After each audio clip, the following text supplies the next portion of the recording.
Day. So good morning, everyone, or depending, I suppose, where you are in the world, good afternoon.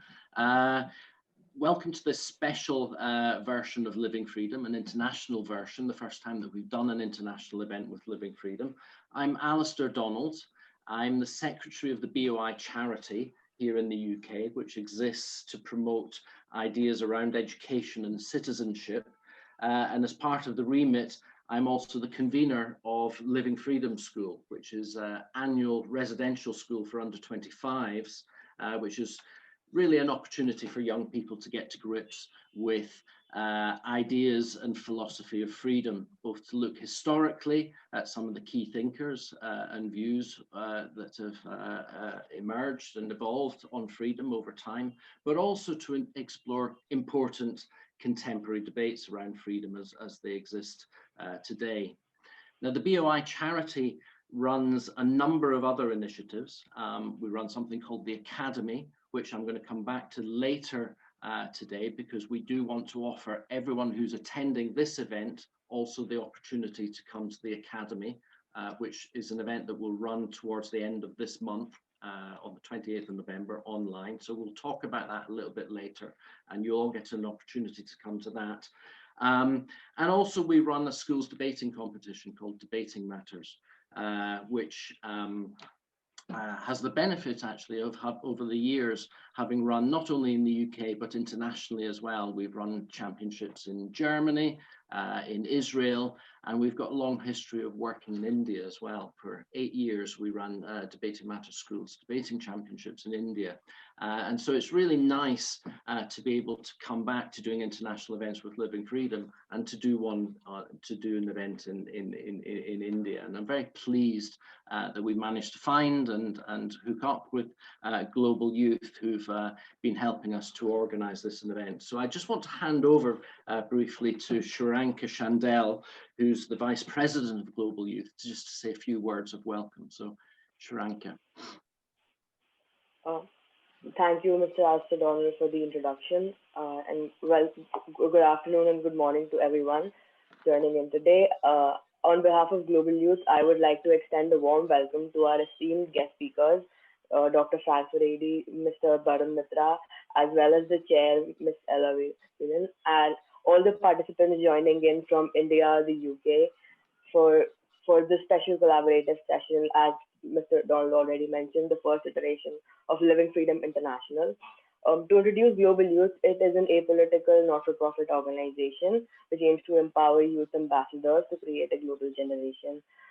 We provide a platform for the youth to connect to the worlds of foreign policy, diplomacy, and global affairs, and engage the youth in taking on challenges of a globalized world.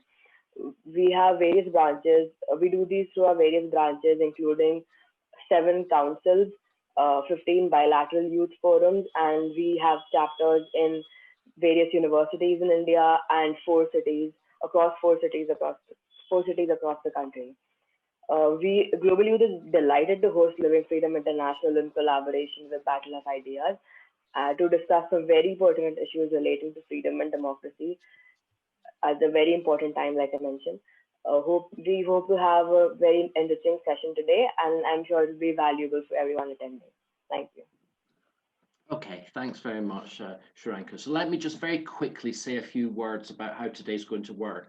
We're going to start with a session on democracy, which is an issue obviously that everybody seems to be speaking about just now, not least of all because we've just been through the American elections, which has generated a huge amount of discussion on democracy and its future. We'll have a short break after that, and everybody can come back, and then we'll have a second session on cancel culture, an issue which has gained a huge amount of prominence this year, and which many people are now seeing as one of the kind of new manifestations of a culture of intolerance, if you like, and a threat to freedom. So we will, in the second session, try and understand a little bit more about cancel culture. The central idea about Living Freedom is that we create a forum where all of you have the opportunity to get involved in the discussion. So while we'll start each of the sessions with an introduction from an expert speaker, and then we'll have some respondents who will start to engage in a discussion around some of the themes used. For most of the session, it will be open for all of you to contribute, whether that be to ask questions or put your own points or challenge some of the ideas. To do that, as I said earlier, you really need to just find the raise hand button and let us know that you want to speak, and we'll bring you in throughout the discussion in order to make your point. So the idea is very much that we collectively try and work through these issues and try and understand these problems and arrive at a better understanding of what we think about them and what how we might respond to some of these issues. So that's the ethos of Living Freedom. It's very much about debate and discussion and involving you. So with that, I'm going to hand over now to Ella Whelan, who's going to be the chair of the first session. Ella's an important member of the Battle of Ideas charity here in London. She's also a journalist and an author of What Every Woman Wants. And she does a number of different things in the sphere of public debate and discussion, taking parts in all sorts of broadcasts and within the media. So, Ella, over to you. Thank you very much, Alistair, and thank you, Shreyanka, and everyone who's been involved in organising today's events. I'm really looking forward to them. So as Alistair said, I'm going to be your chair for this morning's first session, Democracy Under Siege, How Can We Give a Voice to the People? A topic that is always important in relation to democracy, but seems to be more so right now, living in a pandemic when democratic freedoms are often put on hold for the sake of, as we're told, public safety or with emergency powers. And there's several levels to this, I think. I mean, there is outright attempts to undermine democracy, whether it be Modi's use of terror laws or clampdowns on free speech in the UK.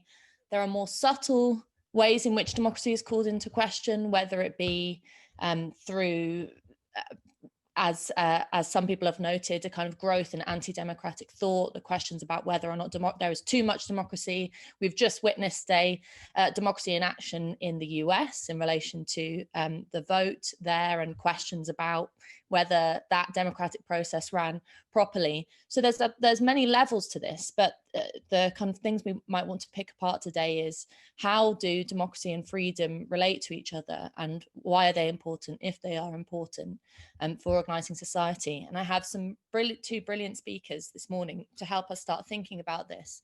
The first is our lecturer for this morning, who's going to speak for about 20 minutes, who is Professor Frank Furedi, who's a socialist and social commentator, formerly a professor of sociology at the University of Kent, Canterbury, and author of a new book that was out a number of weeks ago called Democracy Under Siege, Don't Let Them Lock It Down.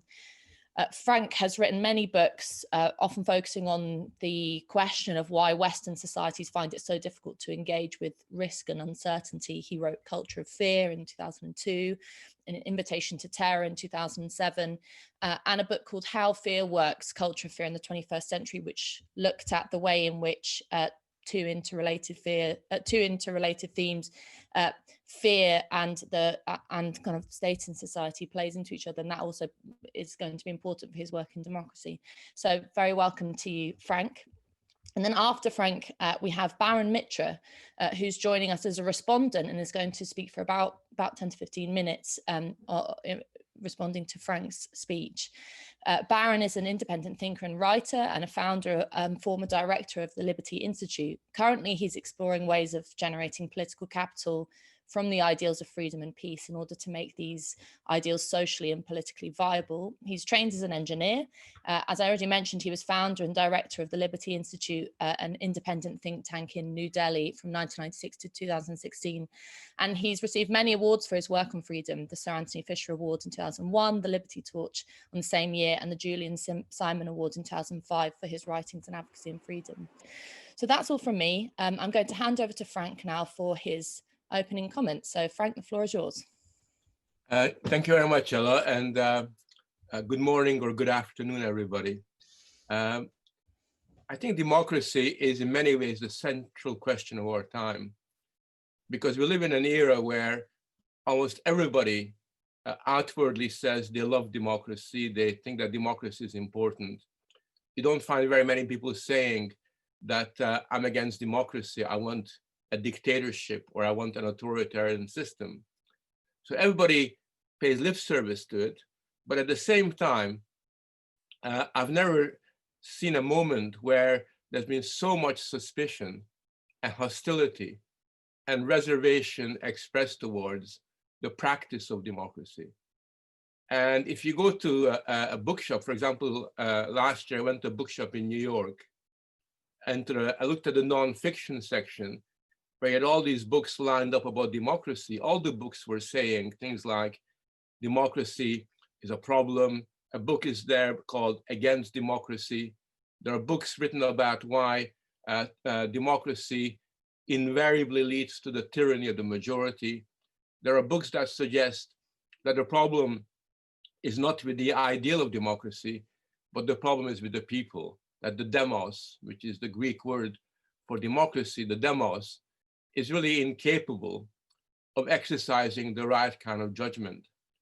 And what's interesting is that the critiques of democracy that are around at the moment are also implicitly a critique of freedom. Because although very often freedom and democracy are counterposed to each other as different values, the two exist in a very clear relationship with one another. And the central aspect of democracy, I just want to mention it now, I'll come back to it later, which is often overlooked. What is really beautiful about democracy, what gives it its real humanist potential, is that democracy recognizes the fundamental principle of political equality. What democracy says, and this was something that was discovered in ancient Athens more than 2,500 years ago, was very simply the fact that we, all of us, should be politically equal, and not just politically equal, but equal under the law. And that's a very important principle, because what it says is that even if you're more intelligent than I am, even if you're much more educated than I am, even if you're far richer and more privileged than I am, under the law, we're all equal. And not only are we all equal, all of us have got an equal voice. We have that ballot, that singular ballot in our hand, which means that no matter where you come from, what's your background, kind of binds us together as equal citizens. And it seems to me that the reason why that principle is so important is because we know that in reality, there are differences amongst us. We know that in reality, some of us are more powerful as individuals, both physically or socially or economically or culturally than other people. But the ballot, the right to being politically equal, is something that gives all of us the possibility of voicing our sentiments and influencing the world. In other words, what political equality does is it gives us the potential to have some say over the future of our world, of our communities. And that's a really important principle. And the reason why I think it's particularly an important principle, something that's really overlooked, is because through the exercise of voicing your sentiments, through the exercise of giving an expression to your views, you develop as a human being. You develop your potential. You gain strength. And more importantly, as you're developing your potential, as you're exercising your voice, you're coming into contact with other people. You're coming into contact with other individuals who are also exercising your voice. And you can begin to forge relationships and forms of solidarity that can take a community even further than where it was beforehand. And for me, what's important about democracy is not what's written down on a piece of paper, where you're given a constitutional right, where it says we have a democracy. What's really important about democracy is living democratically. As a living phenomenon, living democracy, I think is really what's crucial, because it is through living democracy that the underlying principles actually come into their own and acquire this intense cultural process that can change and transform our circumstances. It doesn't matter who you are. it does have that potential, and being able to exercise that can often lead to very surprising results. And I mentioned this point because I remember a couple of years ago, I was in Amsterdam giving some lectures. I was going around Europe talking about freedom, liberty, populism. And I gave a talk about the referendum in Britain, about the Brexit referendum. And after I gave my talk about the joys of democracy, this guy put up his hands in the audience and says to me, "Professor Furedi, are you really saying, am I right in just what I heard? Are you really saying that democracy is a value that's good in and of itself?" And the point that he was really getting at is that as far as he was concerned, democracy was only good if it led to the right kind of result. If the person that he liked got elected, then it's good. If the person that he didn't like got elected, then it's not very valuable. And I said, and the audience was quite surprised and kind of reacted against me a little bit. And I said, look, I think that democracy is good in and of itself, regardless of its outcome. It's a value. It's got a normative dimension to it. It's a norm, a foundational norm that is crucial for the conduct of public life. And after this experience, when I heard so many more people calling into question the importance of democracy, I began to say to myself that I should write a book on the subject. It was quite important to give a democratic account of democracy that doesn't apologize. I also took that conclusion because whereas when I was young, I'm now 73 years old, but when I was young, I remember most people spent their energy expanding the domain of democracy, wanting more democracy, wanting more potential possibilities for voicing their sentiments. Whereas today, all the arguments seem to be the opposite of curbing democracy, maybe having a little bit less democracy in a variety of different ways. I think if you look around the world today, you'll find that there are a number of arguments that are used as to why democracy is flawed, why it's limited, why we should not be too enthusiastic about it.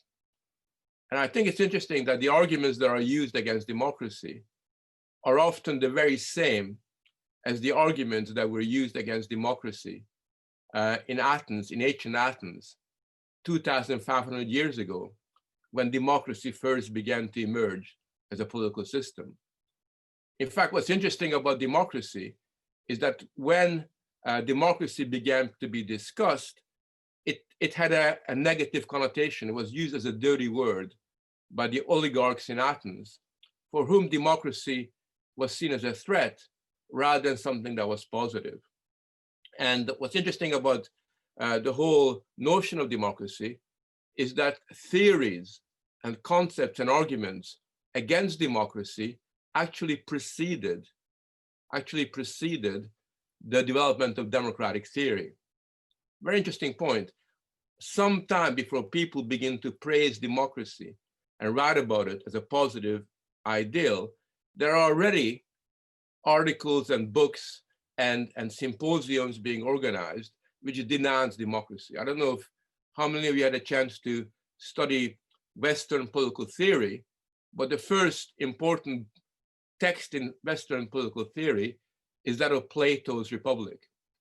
And Plato's Republic is written as an argument against democracy in part. It's got other aspects to it, but it's essentially an argument against democracy. And in Plato's writing, you'll find a fairly systematic explanation as to why democracy is really no good, why it's a problem.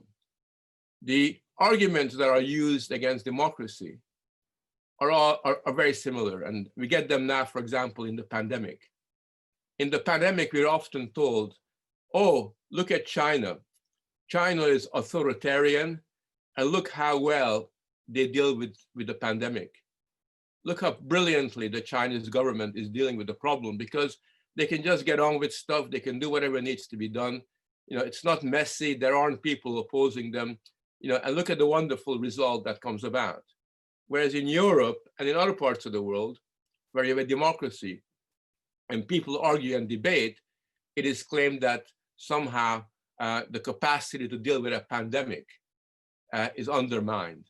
That's an argument that is often used. And that argument was already used in ancient Greece, where in ancient Greece, they were saying, well, how can you have ordinary people without education, without understanding the complexities of the world? How can you have them making political decisions about matters which they do not understand?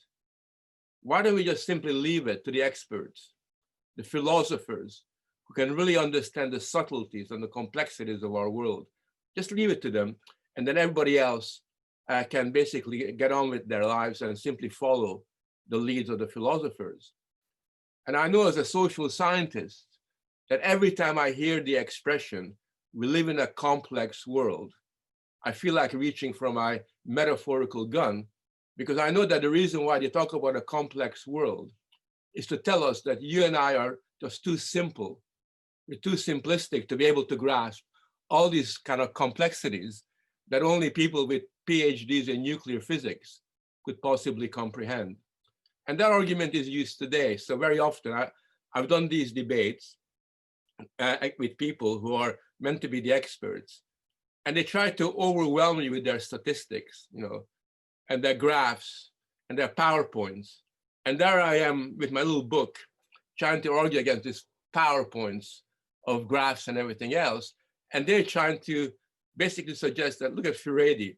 He hasn't even got a PowerPoint. He hasn't even got a graph to argue against me. Whereas in fact, the real issue at stake is not the graphs, not the numbers. The real issue at stake is what kind of world we want to create for ourselves. Okay, we live in a pandemic. It's messy. It's a big threat to our lives. But at the end of the day, where do we want to end up? And that's a democratic decision that people have to make as part of their lives. So the first argument they often use is really about expertise. The second argument they use against democracy is that people are not really educated enough. How can you get a peasant working in a field or a worker in a factory or just an ordinary housewife? How can you imagine that they would be able to know what society really needs? And therefore the uneducated people ought to be not taken seriously. And there's a book written in America by Jason Brennan, which basically says there's no virtue in voting. Voting is like littering paper on the streets because it involves far too many people who basically mess up the political process. Other argument that is used, it was used first in Athens and Sparta in the ancient times, but is used today. And the argument basically is that people, like ordinary people, are easily misled by either fake news or by advertisers or by the media, who can manipulate. People are very easily manipulated. And in ancient Greek times, they used to blame what they called the sophists. The sophists were these orators who could speak quite cleverly, sometimes quite demagogically. And the argument was that these people can manipulate everybody else, and therefore democracy is fundamentally flawed because it's so easy to mislead people. So the argument is and this is used often here in Britain, is that people simply do what the media tells them to do. There's an idea that people are so stupid and so simplistic that they merely follow the media influencers. And therefore, as a result of that, we need to have serious question marks over the democracy. And the final argument that is used is that people are easily corrupted.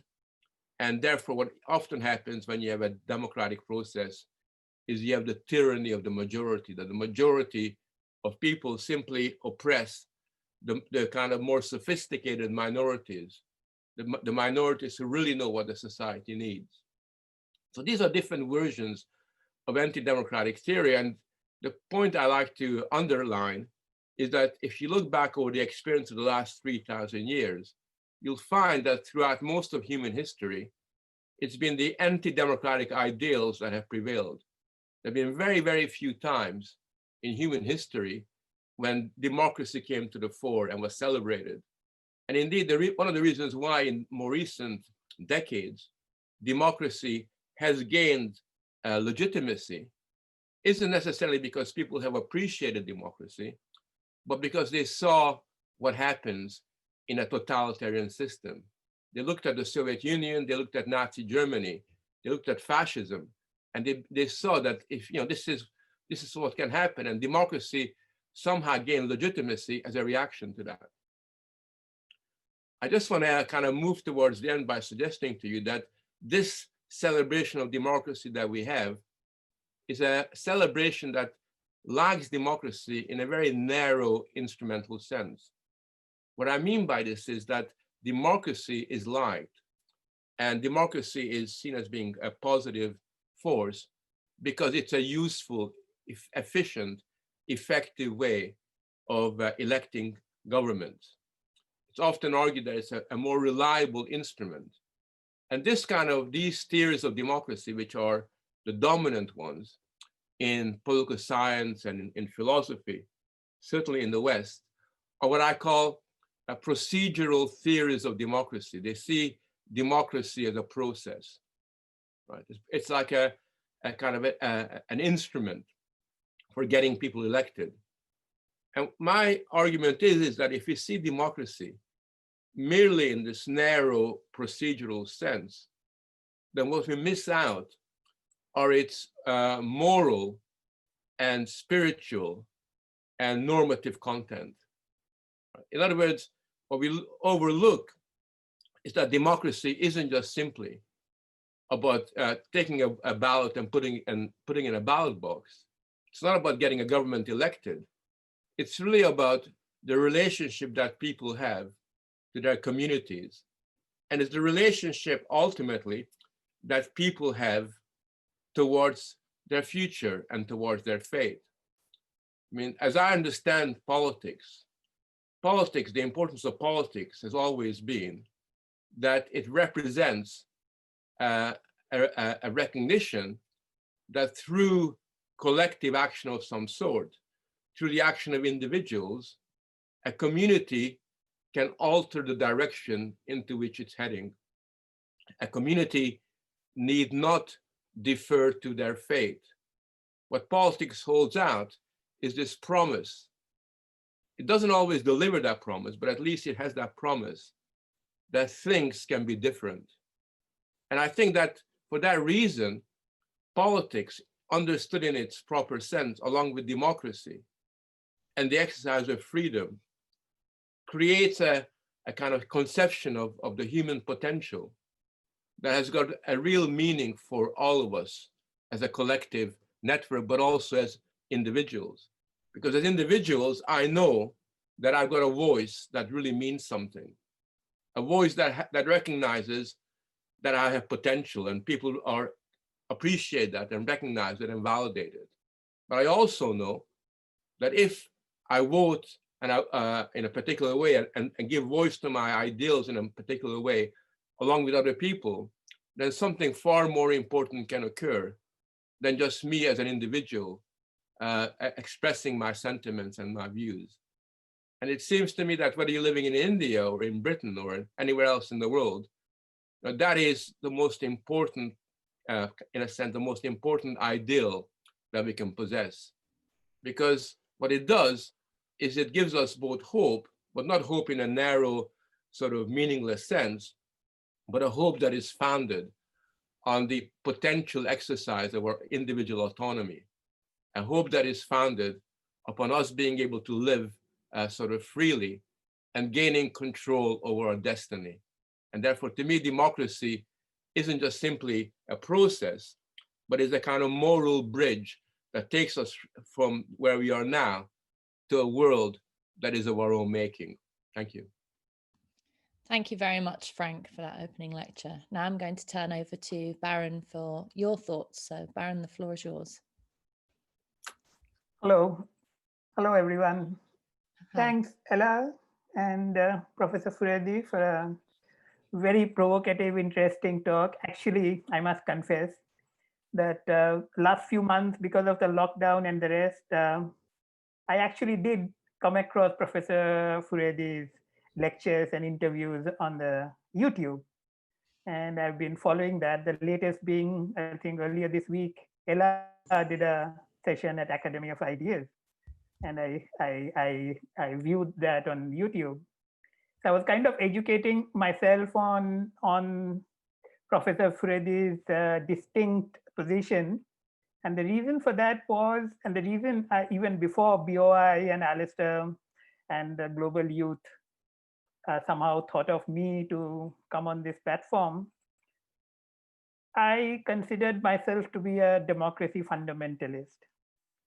In the sense that whenever I hear people, particularly in India, tell me that either we have too much democracy or that people are unfit for democracy, I can't forget our own experience at the time when I grew up in the 1970s, when Indian democracy was at a turning point.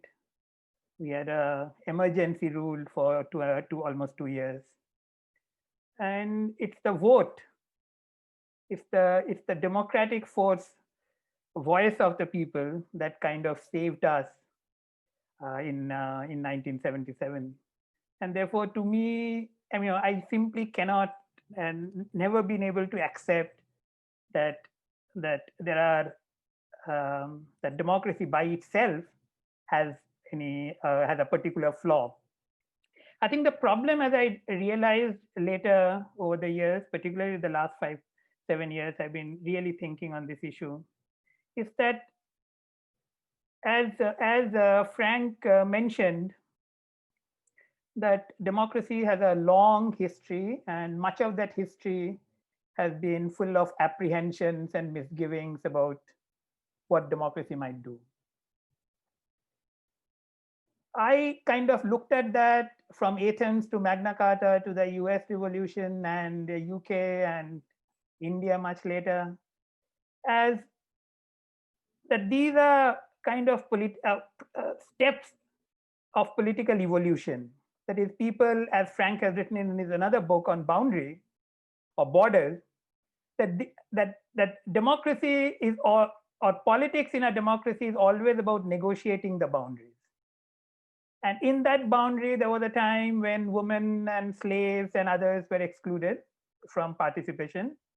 And gradually that scope or that boundary kept changing as politics negotiated and mediated the conflicts, and wider participation became much more possible. And today, of course, much of the world, or at least many parts of the world, have universal franchise. And that itself shows that, for instance, India in 1950 accepted universal franchise from the day soon after we became independent in our first constitution, whereas Britain perhaps took quite a few centuries to come to that stage. And that was an evolution of a process which I think is the way a living democracy, democratically, as Frank would put it, I think works out in real life. But my basic thing was that for democracy to work,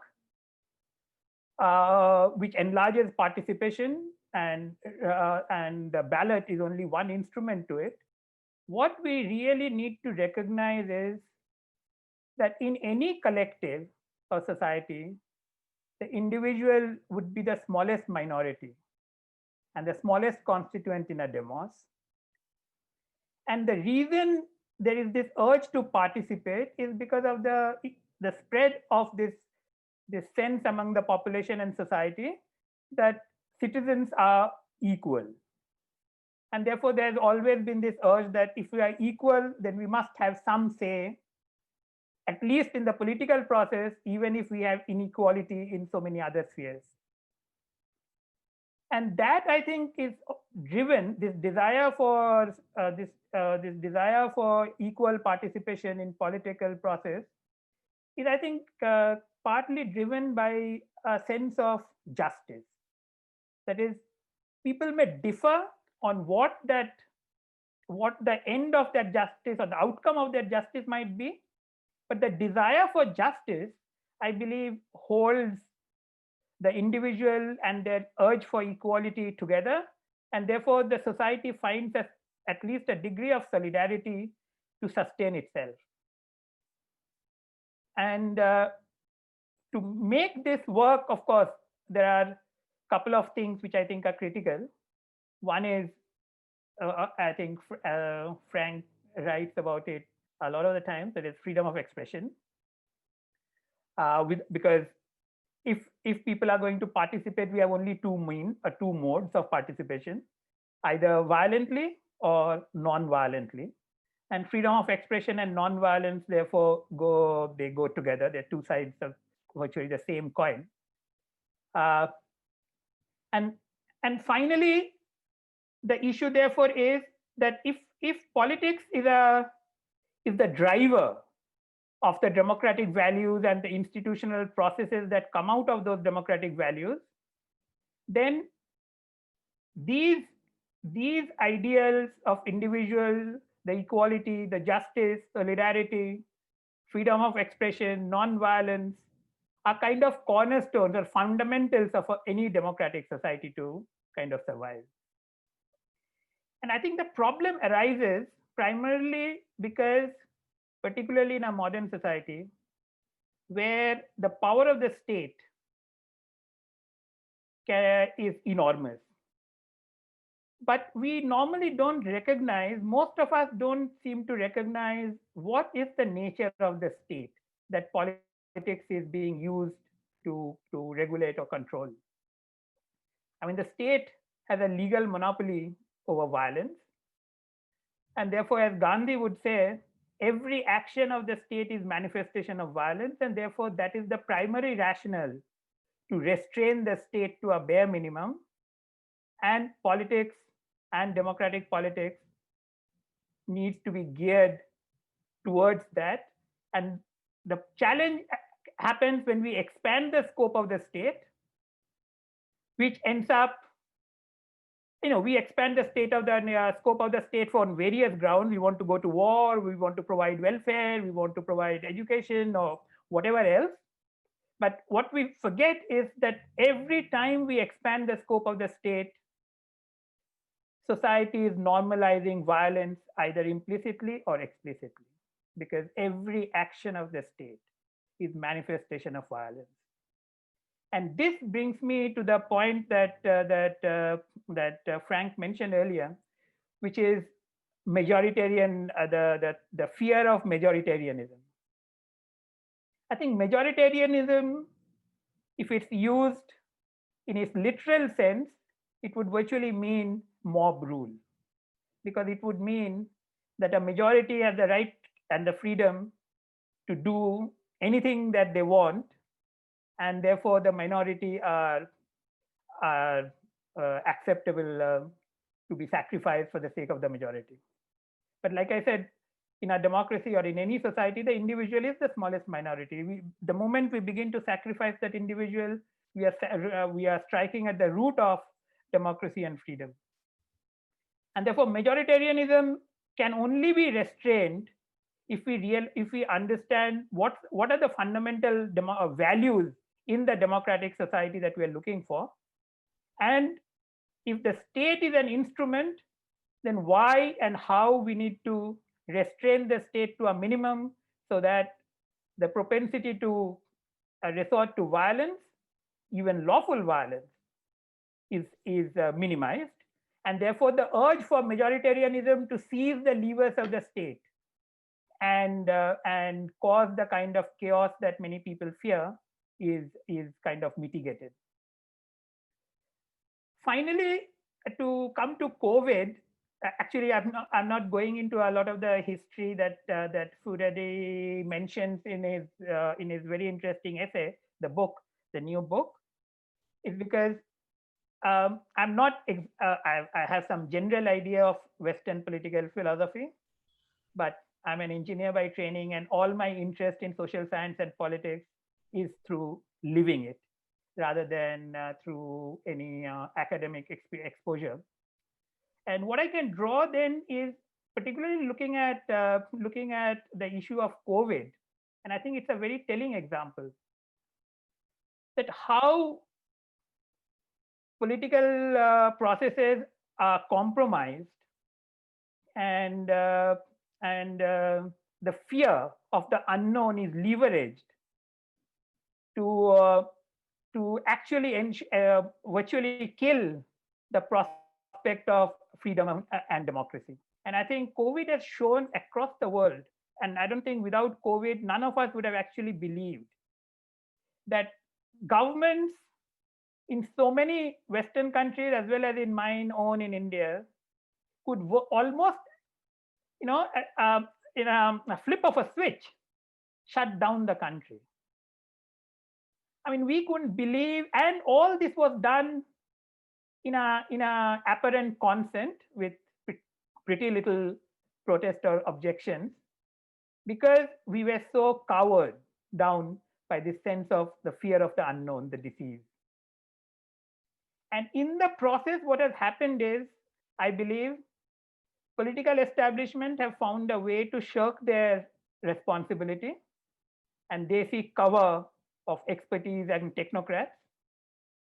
And technocrats, they have an opportunity now to exercise authority without the political responsibility and accountability that ought to come with it. Because after all, they are technocrats or experts. And to me, COVID actually shows why in the last few hundred years, while the ideals of freedom, liberalism, democracy has spread and gained ground across the world, yet with every crisis, and COVID is just the latest one, with every crisis, the state has expanded its power. As a result, society has become much more fragmented as people struggle to get a larger share of the pie by leveraging the power of the state.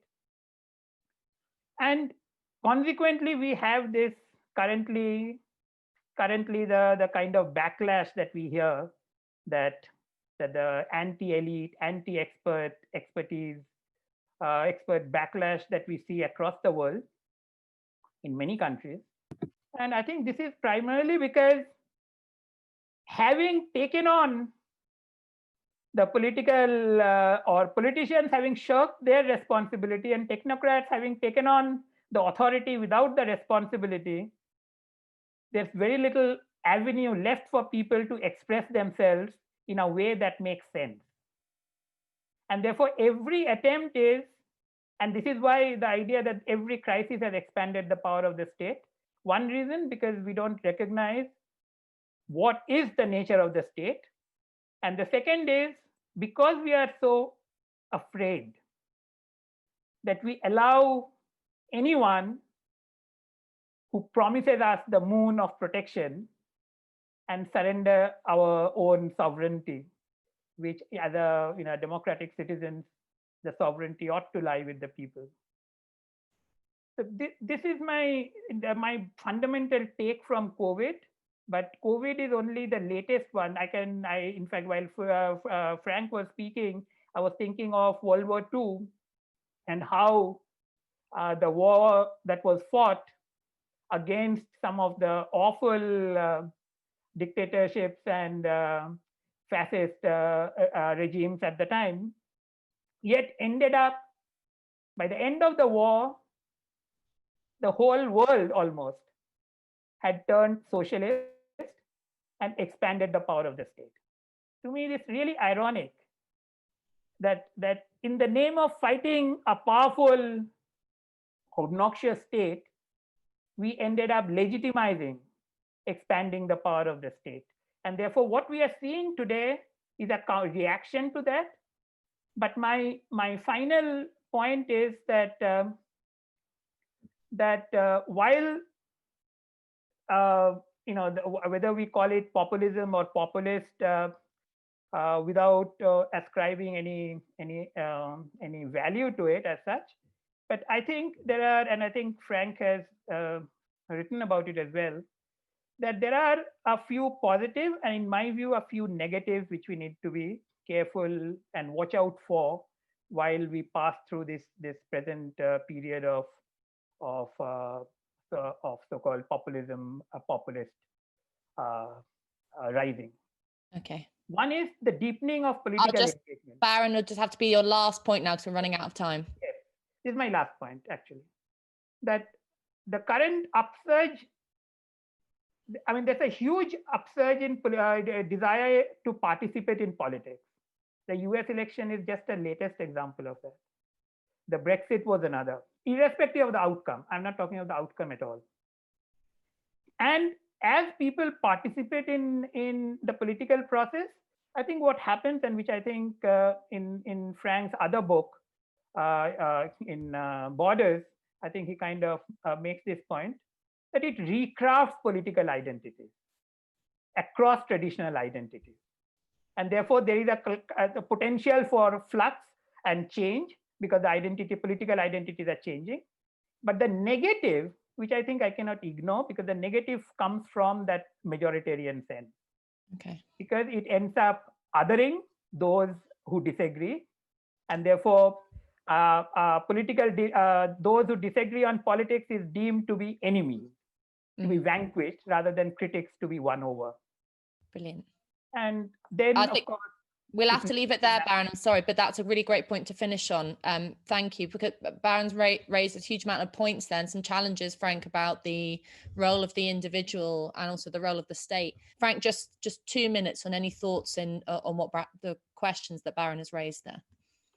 Well, I think the problems that Baron raised are best resolved contextually, and I think that at the moment, the main way in which the state is expanding on individual freedom is by eroding the distinction between the private and the public sphere.